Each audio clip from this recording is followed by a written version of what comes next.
From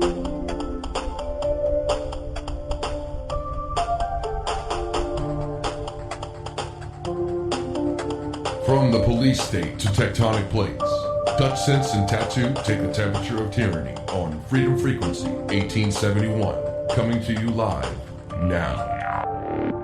This is America. We have a founding fathers that wrote a constitution that we haven't lived by in 142 years. Were they serious when they said they planned on owning the weather by 2025? And if you're not pissed off, there's something wrong with you right now. I mean, have you guys seen what's going on outside your door lately? Need I remind you? This is America. Are y'all going to allow it to be Russia?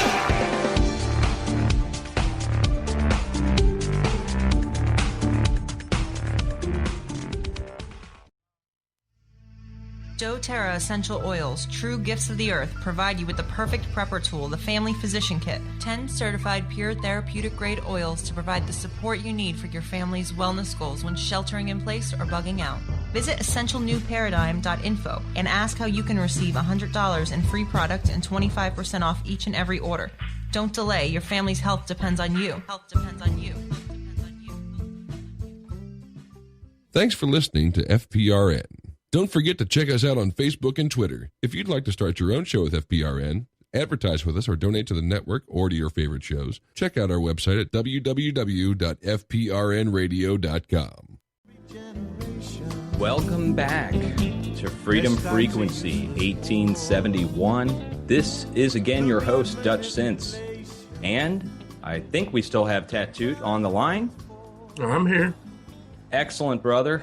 And for the last 30 minutes, I was just going over the basics foundations for this HAARP program, the High Frequency Active Auroral Research Program up in Alaska, and it's just part one of many. We're only talking about the U.S. here. I mean, there are other facilities around the world. The Air Force owning the Weather 2025 we were going into before the break, and that's talking about what we want to do. Now, that's not taking into account what the Russians want to do, or the Europeans, or the Chinese, or let's say the Australians. Again, that takes us back to, in Australia, that S-shaped radar signature that appeared off the coast, south of the Harold Holt Exmouth station. There's a viewer, somebody in the chat was saying, could you mention the action off the west coast of Australia in the strange S-shape? They've been seeing a signal for over a year, different events. Australia has partnered up with the U.S. They are our South Pole partner when it comes to radio frequency. In order to understand this, in order to understand what our current capabilities are, and to understand HAARP and to understand radar pulses, and to basically understand the whole process, I could break it down to you as your kitchen microwave, for instance. We're all familiar with putting a cup of water or a cup of coffee into the microwave, and it is bombarded with high-powered microwaves inside of a Faraday cage, inside of a box that protects you. It grabs the frequency that's hitting your food and stops it from hitting you and takes it back to ground. And we are not shocked to find out that radio frequency will heat up our cup of coffee. Now, if you turn around your microwave on the back side, you will see a bunch of numbers. Now, my microwave in my kitchen is a $20 Walmart special white microwave, and it is 2.35 gigahertz at 1,000 watts. Now, that sounds technical, okay?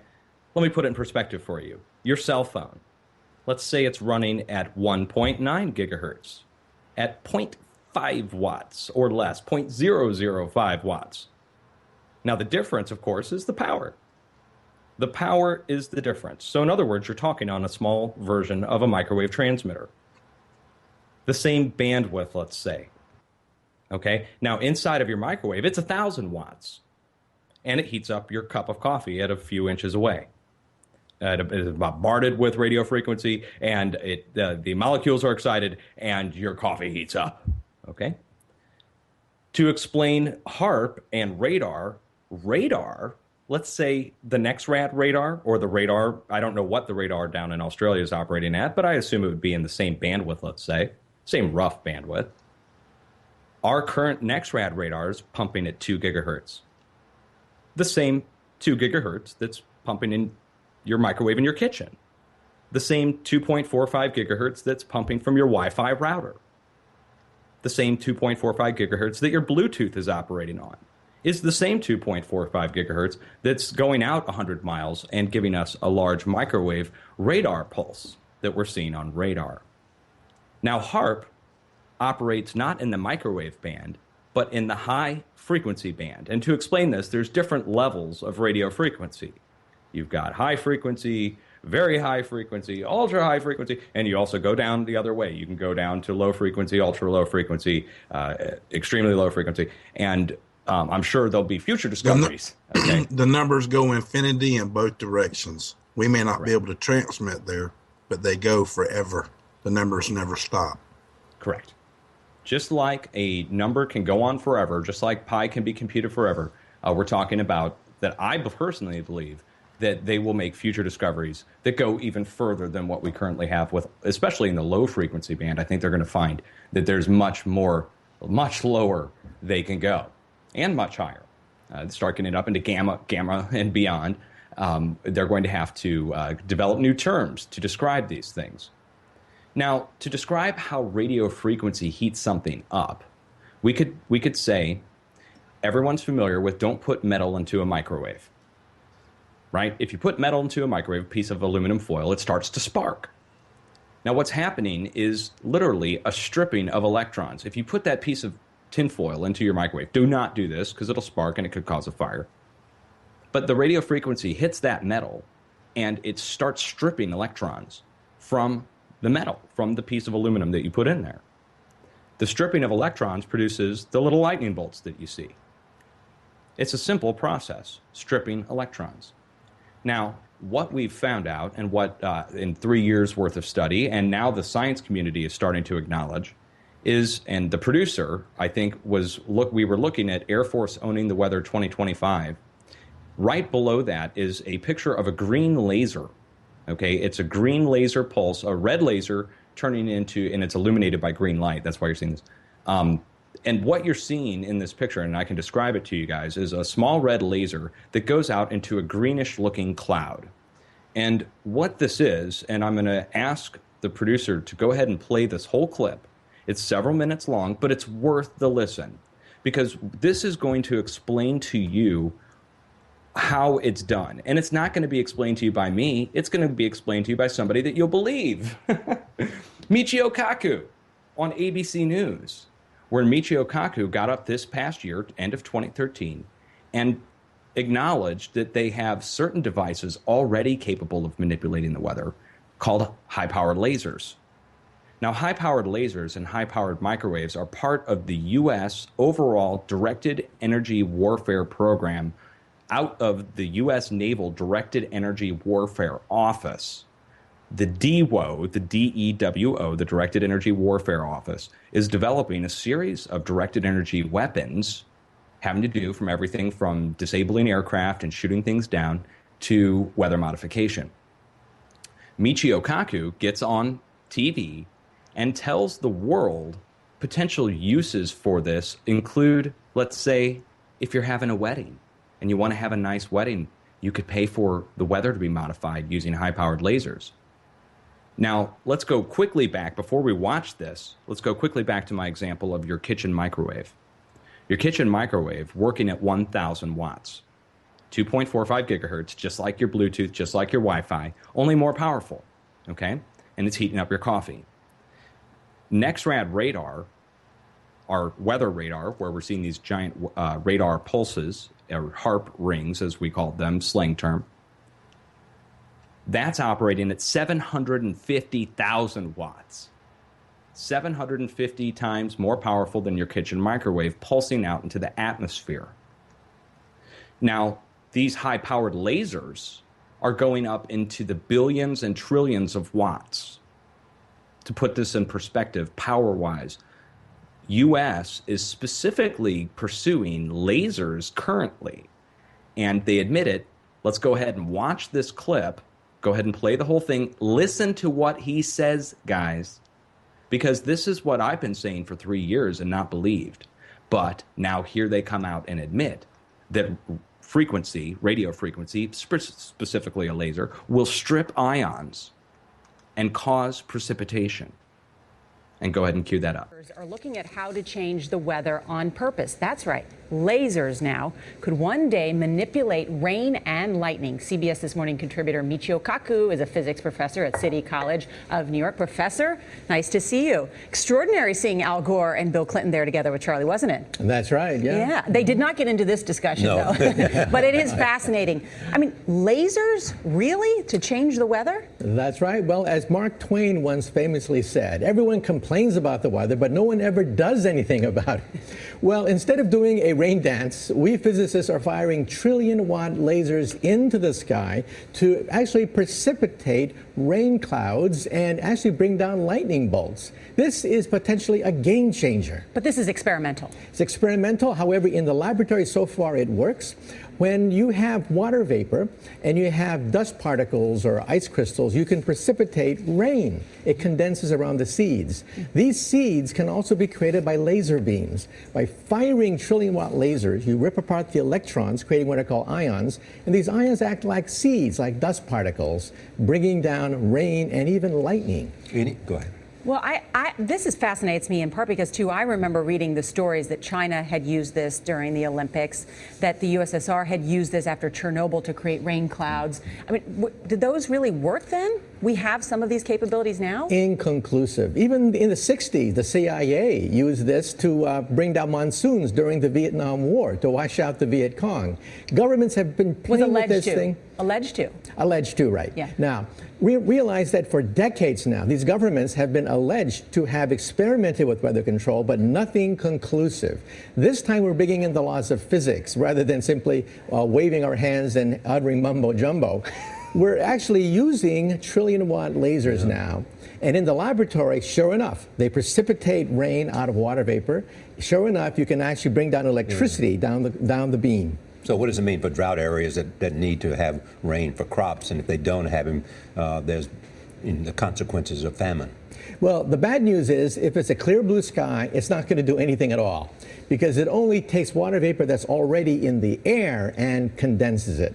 However, for floods, for agriculture, farmers, for people planning wedding parties, football games, you name it, outdoor events and agriculture and flooding and even hurricanes, all of them could be subject to weather modification. Incredibly interesting, Professor Michio Kaku. Thank you so much. Well, there you go. Now, he described the process to you using trillion-watt lasers. Firing a laser, it strips the electrons, it causes electron precipitation, which I got something I want to say. Did everybody notice how they seriously corrected him and said, "Ledge to"? 1960s. I just wanted to bring that to everybody's knowledge. High-powered lasers in the 1960s used by the CIA to make it rain in Cambodia. That's them, guys. That isn't conspiracy talk here. And you heard Michio Kaku, and if you could see his face, he's got a smirk. He's got a smirk on his face when he's saying that, okay? And she's laughing too. Now, they bring up the Russians in Chernobyl. Right next to Chernobyl, they built the Russian woodpecker, the giant antenna array. Now, they are aware that ionization can be generated using radio frequency, not using lasers, but using radio frequency. The Russians didn't build a huge high-powered laser there at Chernobyl. They built a giant radio frequency station, a giant antenna that looks like a big movie theater screen outside, but it's all metal, and it's pointing in one direction, right towards where they need it to hit. Now, they can hit all over the world with these devices, depending on whether they use over-the-horizon reflection and if they use relay stations, like a radar station, let's say, to generate a mirror in the atmosphere. But it's not a mirror you can see. It's a radio frequency mirror to literally reflect a signal further over the horizon. And you can literally reflect a signal around the world, not using satellites, but just using frequency itself, frequency upon other frequency, frequency hitting plasma, reflecting off it, and sending it on down the road. And that's what we're talking about here. Now, he brings up trillion-watt lasers. This is what they're talking about on ABC, okay? Right? So you know that if they're talking about the trillion-watt lasers, and this is what they have as going back to the 1960s, we can scroll down one more, and there's another post from CNN in 1985. And this is a very, very interesting piece. We don't have the time to play this now. It's almost 15 minutes long. But what you're going to see if you come through this post, which I will link down below on any video that I put out regarding this, that you will see CNN in 85 talking about Tesla howitzers. Now, there's the name Tesla. What's Tesla doing in here? What we're going to get into here in just a little bit is the connection between Tesla, wireless transmission of power, going back to the late 1800s, transmitting power wirelessly using frequency. And that ties in with the experiments currently being done at HAARP, where they're trying to transmit lightning at a ground level and control fire at a ground level. But in 85, CNN talking about setting off volcanoes, creating earthquakes, manipulating entire weather patterns, and the fact that the Soviets had beat us to the punch and that they already have all the technology and we needed to immediately start developing it. This is 85. Now, you'll remember Star Wars. Remember Star Wars? Ronald Reagan. Well, by 1988, they've rolled out NEXRAD, Next Generation Radar. Well, NEXRAD developed by the U.S. military. NEXRAD having a pulse capability. A missile defense capability, possibly? Well, before we get into that, we're going to have to go down and play one more video. Now, directly below this, producer, there's a shot of a laser cannon, a white laser cannon mounted on a U.S. Navy ship. The U.S. Navy and the U.S. Army have rolled out a series of directed energy devices capable of shooting down incoming mortars. Mortars, guys, we're not talking just planes. They have a truck-mounted version that's capable of taking out incoming rounds. They're talking about being able to take out bullets in the next few years. Melt the incoming bullets before they ever reach the troops. I'm not joking. We can watch the video. The video's here, producer. If you want to click on it, it's the white laser cannon, and we'll only play the first 3.5 minutes. And that'll take us pretty much right up here to the second break, where I hope we'll be getting to callers at some point here, but I'm not even one half of the way down my front page of my post. I can already tell you guys this is going to be a multiple week topic because we have to get through this, but I have to explain it in order. So in order to explain this, let's show the U.S. military bragging about their new capabilities of taking down any incoming object using directed energy weapons. These aren't lasers you can see. This is all invisible to the naked eye. And go ahead and play that up whenever you get a second, producer. The U.S. Navy faces many threats. One representative threat is unmanned aerial systems, or UASs. Conventional weapons such as missiles and projectiles are important to ship defense, but they're expensive, limited, and require time to engage a target. High-energy lasers augment conventional systems by providing speed-of-light engagements with reduced collateral damage at tactically significant ranges, with cost savings realized by minimizing the use of defensive missiles and projectiles. The Naval Sea Systems Command's Directed Energy and Electric Weapons Systems Program Office, or PMS 405, is investigating the use of high-energy laser systems on Navy surface ships. One such system is the Navy Laser Weapon System, or LAWS. The Directed Energy Warfare Office, or DEWO, of the Naval Surface Warfare Center in Dahlgren, Virginia, is the technical direction agent for LAWS. NSWC Dahlgren has been performing laser research, development, test, and evaluation for decades. LAWS is a system under development that tracks targets and engages them by combining 6 high-energy lasers into one powerful beam of light. The current LAWS prototype consists of the laser sources, power systems, cooling units, sensors, tracking and control hardware, and a custom beam director on a Kamito mount. The mount moves the LAWS beam director to keep the laser pointed at the target. LAWS is planned to be integrated with and complement the capabilities of the Mark 15 Close-In Weapon System, or CWIS. CWIS is a computer-controlled, rapid-fire, radar-guided 20mm autocannon that shoots at close-in air and surface threats. CWIS was developed by the Program Executive Office for Integrated Warfare Systems, or PEO-IWS 3BC, along with its prime contractor, Raytheon Missile Systems. In 2009, LAWS was tested against UASs in a desert environment at the Naval Air Warfare Center in China Lake, California. A team of scientists and engineers from NSWC Dahlgren, Computer Sciences Corporation Innovative Science and Technology Experimentation Facility, Pennsylvania State University Electro-Optics Center, and L3 Brashear set up and operated the LAWS system and instrumentation. The CWIS was not part of this test. The UASs were launched and flew a realistic flight pattern for engagement by the LAWS system at tactical distances. The test at China Lake was a complete success, locating, tracking, and shooting down 5 UASs at different ranges. Each of them caught fire, lost control, fell to the desert floor, and crashed, causing complete destruction of the UAS. The test demonstrated the capability of the LAWS system. Over the water. Okay, we can cut it there, I suppose.